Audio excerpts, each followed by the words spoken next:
Shalom.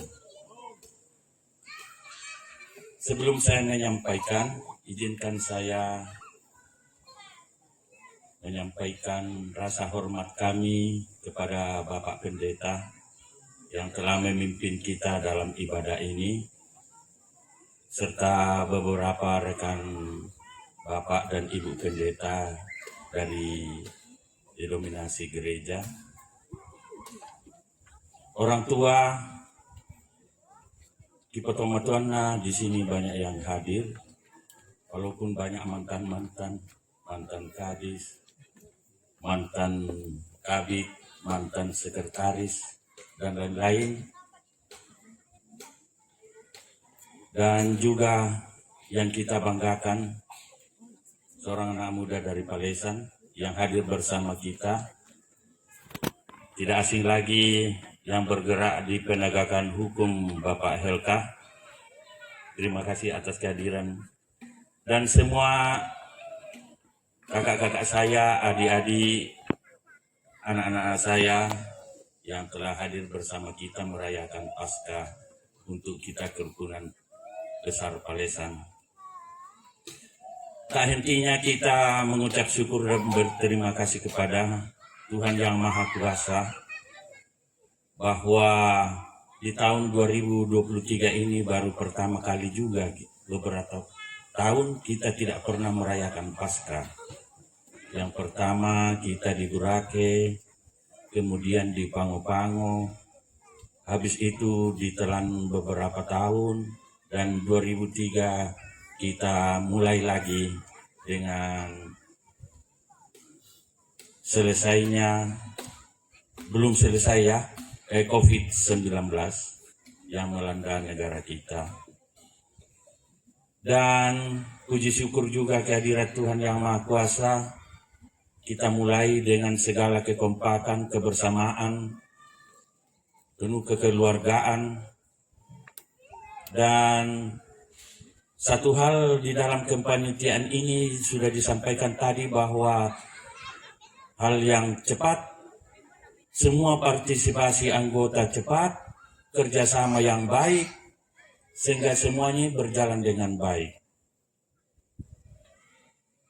Dan satu hal juga, suatu kesan saya, mungkin saya pribadi, dan saya yakin beberapa kita anggota, suatu kesan timbulnya suatu istilah baru di dalam kerukunan, yaitu SP.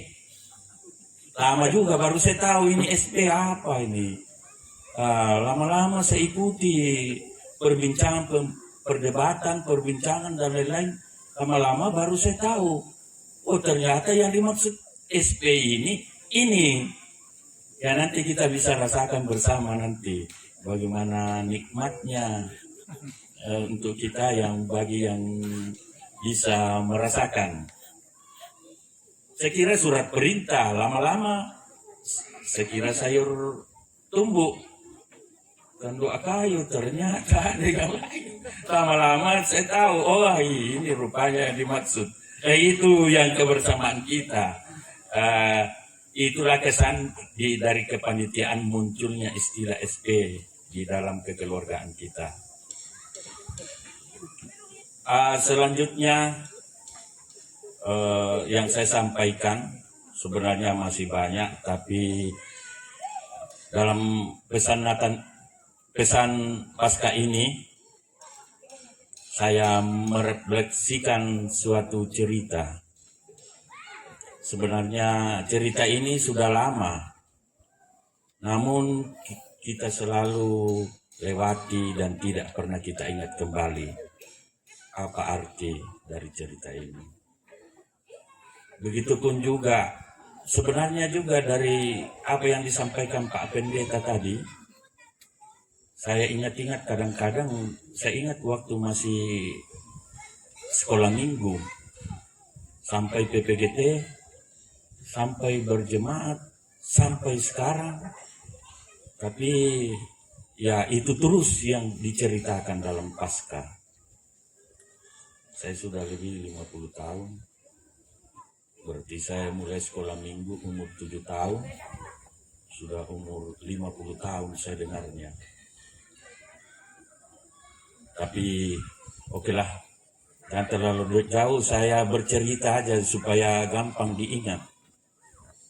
Ini ada seorang keluarga, 2 bersaudara di suatu kampung. Dia hidup dari menggarap apa yang ditinggalkan orang tuanya. Namun yang satu ini kakaknya sudah beristri dan punya anak 3. Dan yang satu lagi ini belum berkeluarga. Namun mereka mengerjakan lahan ini, mereka kerjakan berdua, dan hasilnya pun juga dibagi 2. Mungkin keadilan yang dia tegakkan, kebersamaan atau bagaimana saya kurang tahu, sehingga hasilnya dibagi 2. Setelah mereka panen, sudah membagi 2 hasilnya, ini adiknya lama-lama berenung. Di suatu sore dia duduk-duduk, nikmati kopi, dia berenung. Pembagian ini tidak adil. Itu menurut pemikiran adiknya, pembagian ini tidak adil. Karena dia pikir kakak saya ini sudah berkeluarga, 3 anaknya, 1 istrinya. Sementara saya ini sendirian. Tidak adil.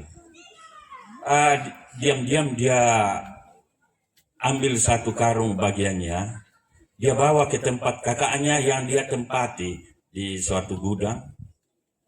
Dia diam-diam, dia bawakan kakaknya 1 karung. Begitu terus. Tapi waktu berselang sekian lama, tahun berganti tahun, dia rasa-rasa ini adiknya kok. Barang yang dia punya hasil pembagian itu tidak pernah berkurang. Dia rasa tidak pernah berkurang.